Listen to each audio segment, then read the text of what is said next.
আসসালামু আলাইকুম। স্বাগত জানাচ্ছি বাংলা নিউজ রাউন্ডআপে। আপনাদের সঙ্গে আছি আমি শেখ আশফাকুস সালেহীন। এইচএসসি ও সমমান পরীক্ষার ফলাফল আগামীকাল সকাল 10:30টায় ঘোষণা করা হবে। সেগুনবাগিচায় আন্তর্জাতিক মাতৃভাষা ইনস্টিটিউটে ফলাফল ঘোষণা অনুষ্ঠানে প্রধানমন্ত্রী শেখ হাসিনা গণভবন থেকে অনলাইনে যুক্ত থাকবেন। শিক্ষা মন্ত্রণালয়ের জনসংযোগ কর্মকর্তা এম এ খায়ের এ তথ্য জানিয়েছেন। করোনা মহামারীর কারণে 2020 সালের এইচএসসি ও সমমানের পরীক্ষা বাতিল করা হয়। জেএসসি এবং এসএসসির ফলাফলের গড় করে 2020 সালের এইচএসসি ও সমমানের ফলাফল নির্ধারণের সিদ্ধান্ত হয়। জেএসসি জেডিসির ফলাফলকে 25 এবং এসএসসির ফলকে 75% বিবেচনায় নিয়ে উচ্চ মাধ্যমিকের ফল ঘোষিত হবে।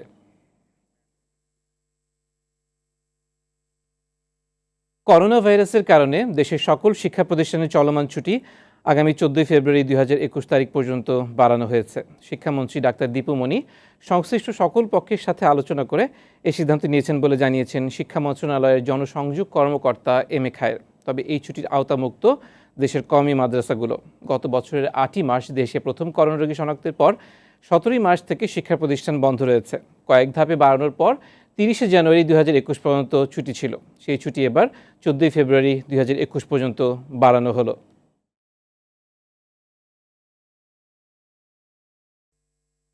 আওয়ামী লীগের সাধারণ সম্পাদক ওবায়দুল কাদের জানিয়েছেন, দলের নাম ব্যবহার করে কেউ অপকর্মের সাথে জড়িত থাকলে তাদের বিরুদ্ধে তাৎক্ষণিক সাংগঠনিক ব্যবস্থা নেওয়া হবে। সকালে ধানমন্ডিতে দলের সভাপতির রাজনৈতিক কার্যালয়ে এক সভায় ভার্চুয়ালি যুক্ত হয়ে তিনি একথা বলেন।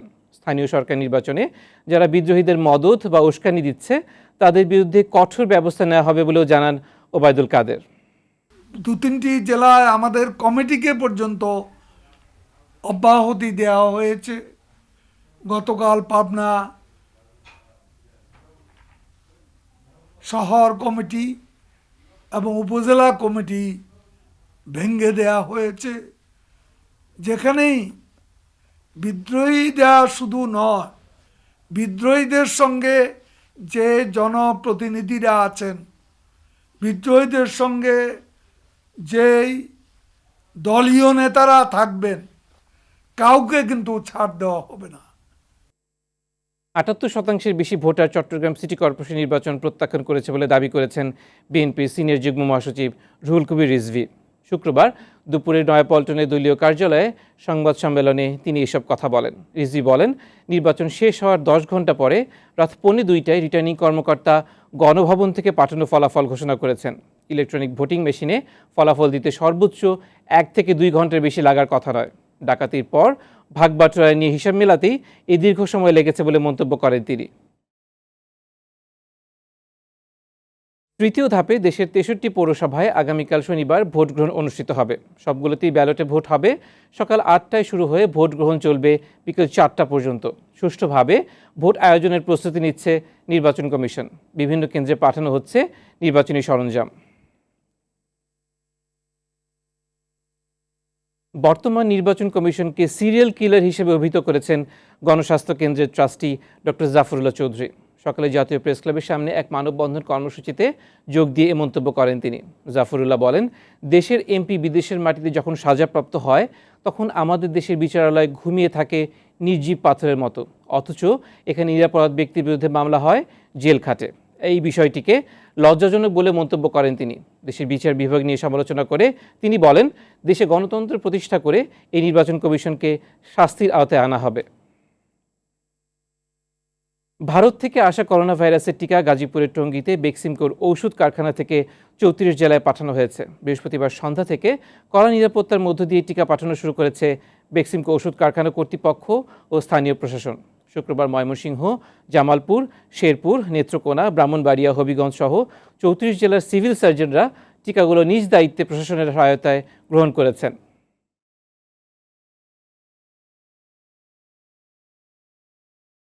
তৃতীয় দফায় পতেঙ্গা নৌঘাট থেকে 1778 জন রোহিঙ্গাকে নিয়ে নৌবাহিনীর 4টি জাহাজ পৌঁছেছে নোয়াখালীর ভাসানচরে। সকাল 10:30টার দিকে তাদের জাহাজে তোলার কার্যক্রম শুরু হয়। এর আগে টেকনাফ ক্যাম্প থেকে চট্টগ্রামে আনার পর রোহিঙ্গাদের পতেঙ্গা বিএএফ শাহীন কলেজ মাঠে অস্থায়ী ট্রানজিট ক্যাম্পে রাখা হয়। এর আগে 4 ও 29 ডিসেম্বর 2 দফায় 3446 জন রোহিঙ্গাকে ভাসানচরে স্থানান্তর করা হয়।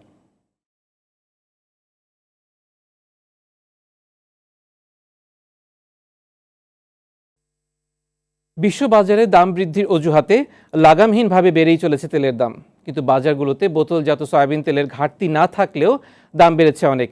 1.5 মাসের ব্যবধানে 5 ধাপে বেড়েছে 35 টাকা, আর সপ্তাহের ব্যবধানে 5 টাকা। এদিকে আমদানিতেও প্রভাব নেই চালের বাজারে, তবে কেজিতে 5 থেকে 10 টাকা কমেছে পেঁয়াজ ও আলুর দাম। অধিকাংশ সবজি মিলছে 25 থেকে 40 টাকার মধ্যে।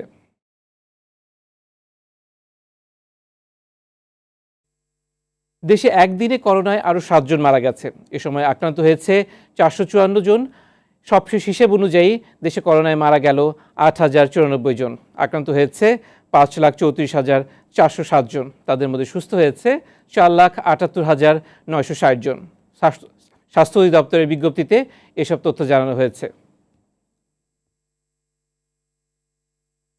রাজধানী নর্দায় 71 টেলিভিশনের ভিডিও এডিটর গোপাল সূত্রধরকে বাস চাপা দেওয়ার ঘটনায় ঘাতক বাসের হেলপার মাসুমকে আটক করেছে পুলিশ। ঝালকাঠির নলছিটি উপজেলার দক্ষিণ ডেবরা গ্রামে তার শ্বশুরবাড়ি থেকে গ্রেফতার করা হয় তাকে। নলছিটি থানা তদন্ত পরিদর্শক হালিম তালুকদার জানান, মাসুমের মোবাইল ফোন ট্র্যাক করে তাকে গ্রেফতার করা হয়েছে। গত 27 জানুয়ারি বিকেলে অফিস থেকে মোটরসাইকেলে বাসায় ফেরার পথে নর্দা বাসস্ট্যান্ড এলাকায় ভিক্টর ক্লাসিক পরিবহনের একটি বাস তাকে চাপা দিলে ঘটনাস্থলেই গোপালের মৃত্যু হয়। ঘন কুয়াশা আর হিমেল হাওয়ায় বিপর্যস্ত হয়ে পড়েছে জনজীবন। চুয়াডাঙ্গায় আজ সকালে সর্বনিম্ন তাপমাত্রা রেকর্ড করা হয় 9 ডিগ্রি সেলসিয়াস। এদিকে হিলিতে বেড়েছে শীতের প্রকোপ। ভোর থেকে কুয়াশায় আচ্ছন্ন থাকছে গোটা এলাকা। দুপুরে সামান্য রোদের দেখা পাওয়া গেলেও আবার সন্ধ্যায় ঘন কুয়াশা ঘিরে থাকছে পুরো এলাকা জুড়ে। অন্যদিকে টানা শৈত্যপ্রবাহে চরম দুর্ভোগে পড়েছে কুড়িগ্রামের মানুষ। সবচাইতে বেশি কষ্টে আছে নিম্ন আয়ের খেটে খাওয়া মানুষ।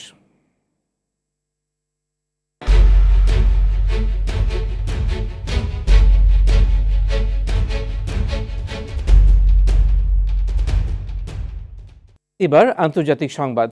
পরমাণু চুক্তির বেশ কয়েকটি শর্ত ইরান পূরণ করেনি। শর্ত পালন করলে সেটা মূল্যায়ন করেই তাদের সঙ্গে চুক্তি শুরু হতে পারে, এমন মন্তব্য করেছেন মার্কিন পররাষ্ট্রমন্ত্রী অ্যান্থনি ব্লিংকেন। তবে ইরানের পররাষ্ট্রমন্ত্রী জাভেদ জারিফ চুক্তিতে ফিরতে বাইডেন প্রশাসনের প্রতি ট্রাম্পের আরোপ করা অবরোধ প্রত্যাহারের দাবি জানিয়েছেন।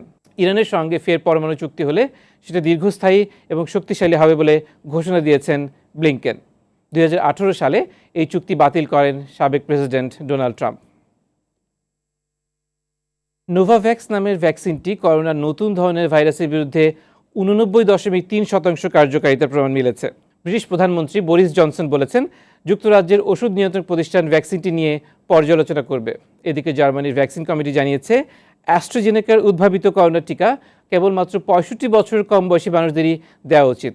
ইউরোপ জুড়ে টিকাটি ব্যবহার করা হবে কিনা সে বিষয়ে শুক্রবার সিদ্ধান্ত নেবে ইউরোপিয়ান মেডিসিন এজেন্সি। সারা বিশ্বে করোনায় প্রাণ গেছে 22 লাখের বেশি মানুষের, আর শনাক্তের সংখ্যা 10,20,00,000 ছাড়িয়েছে। মার্কিন প্রেসিডেন্ট জো বাইডেনের প্রশাসনে গুরুত্বপূর্ণ পদে নিয়োগ পেয়েছেন আরও এক বাংলাদেশি বংশোদ্ভূত আমেরিকান কাজী সাবিল রহমান। হোয়াইট হাউসে executive officer management and budget ডিভিশনে ইনফরমেশন অ্যান্ড রেগুলেটরি অ্যাফেয়ার্সের সিনিয়র কাউন্সিলর হয়েছেন কাজী সাবিল। গেল 25 জানুয়ারি তাকে নিয়োগ দেওয়া হয় বলে জানা গেছে। সাবিল উচ্চতর শিক্ষা নিয়েছেন বিশ্ববিখ্যাত হার্ভার্ড ও অক্সফোর্ড থেকে। নিউ ইয়র্ক সিটিতে জন্ম নেওয়া কাজী সাবিল ব্রুকলিন হাই স্কুলের অ্যাসোসিয়েট প্রফেসর হিসেবে দায়িত্ব পালনের পাশাপাশি ডেমস নামে একটি থিঙ্ক ট্যাঙ্কের প্রেসিডেন্টও ছিলেন।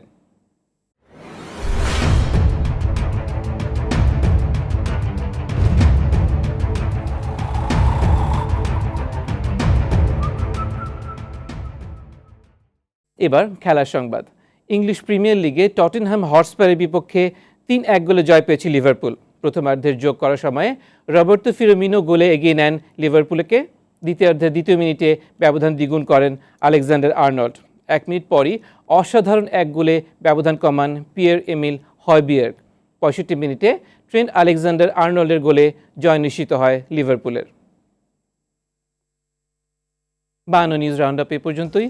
52 নিউজের আপডেট পেতে বিশ্বের যে কোনো প্রান্ত থেকে ভিজিট করুন 52.com, facebook.com/52digital, youtube.com/52tvdigital। ধন্যবাদ সবাইকে।